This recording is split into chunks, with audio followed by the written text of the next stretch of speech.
something good. Yeah. So, Mark, what were you saying about your personal injury case?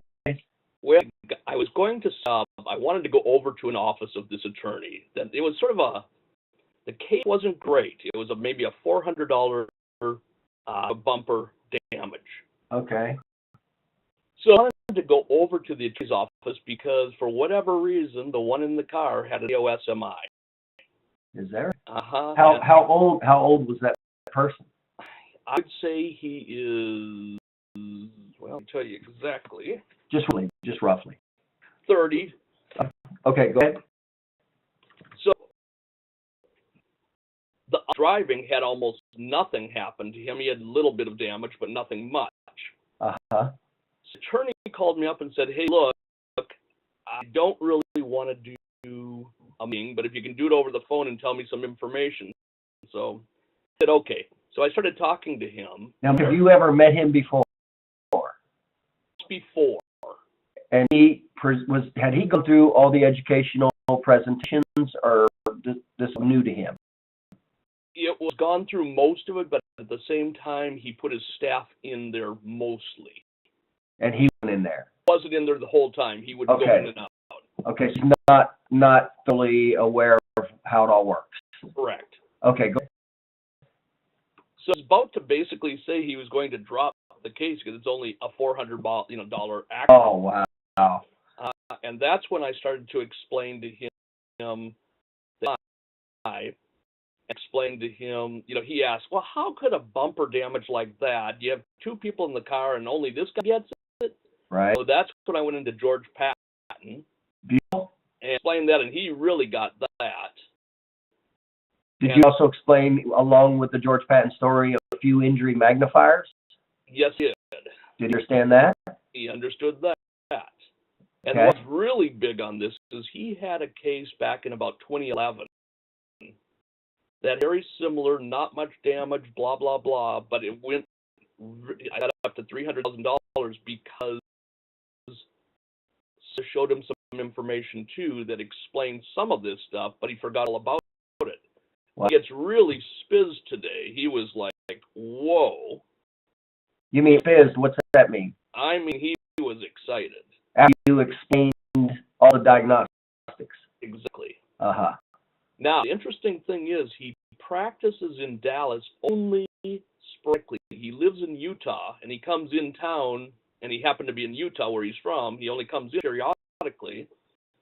But he said in July he wants me to get together with the whole staff and go over everything with them and him. And he wants me to send him some of the basic information about like what would be in the guides to impairments, some basic ideas of where I was going with this case. And very excited.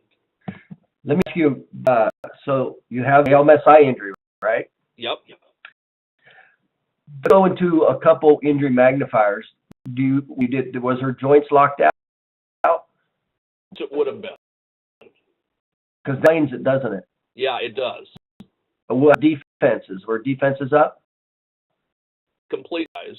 Oh, you're 2 for 2 now, right? Right. Was she behind? Yes. 3 for 3? Yep. Got all 3 major injury magnifiers. That easily explains it.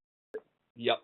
Did you explain that to him with the story of General Patton, right? Yep, I explained that.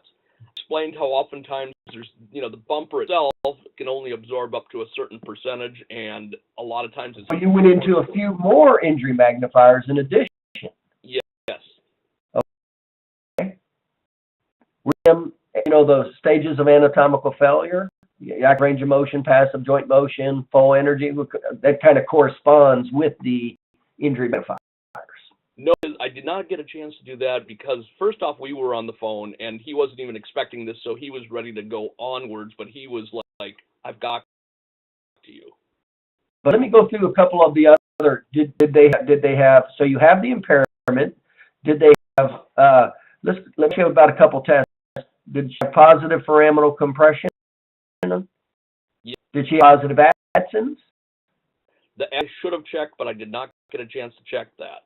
Okay. Do you have positive overpressure with motion and extension? Yes. Extend and rotation. So he had everything. Yeah. Did you also were you able to elicit lost some duties of lost some enjoyable lifetime activities or duties under duress with ADLs? You know, I have it down. I haven't looked at that completely yet, but I will. Okay. Are you still treating her? No. Okay. You know you can bring her back in to get that data. And maybe that's a great idea. Oh, you have to, Mark. That's, okay. That's too big I of a have case. it. I mean, I have the data. I just don't have it in front of me. Oh, you collected it. Yeah, collected. Oh, okay. All right. So you have seen limited award. So all you had to do is very briefly explain to him each systems. It sounds like so when you explained that injury in the general practice story and the injury magnifiers and how valuable that was, what did word spizzed. I mean, this guy was like, I can tell he was almost jumping out of his chair. Yeah. He really didn't see anybody who has said this to him, and it was like, holy moly, we might have some good ideas with this one going on. And that's what it is. All you have to do is get in there and show them. And I think what you did to me that maybe opened my eyes up wide is we talk about the idea that there might be 20% of the cases in our practice as we're going along with auto accidents, specifically with trauma cases, that we'll see this on. My wide open now. I'm looking for it.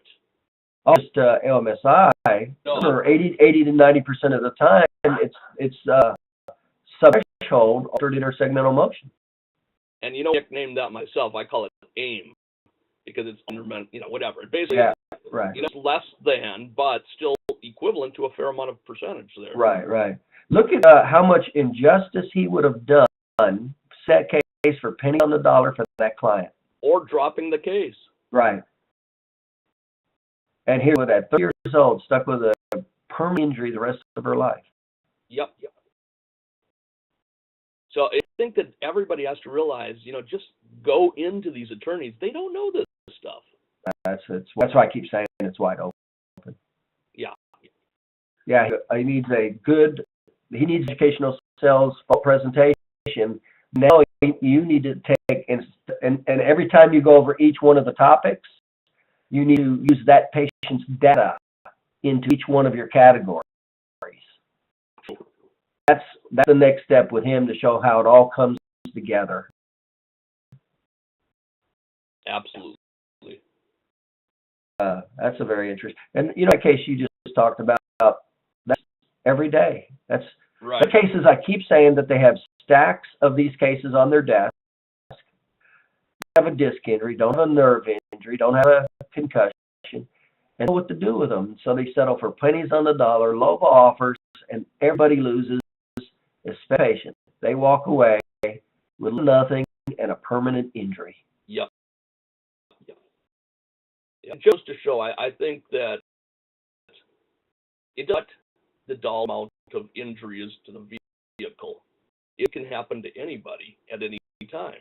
That's that general patent story. Yep. I mean, one guy dies as a result of his trauma, and the other guys walk away with scratches in the same injury. That's exactly what happens. Yep. That's a good analogy, isn't it? Yeah, a wonderful analogy. Yeah, he liked that. Yep. Well, that's to hear that. Me too. I'm glad too. Appreciate that story.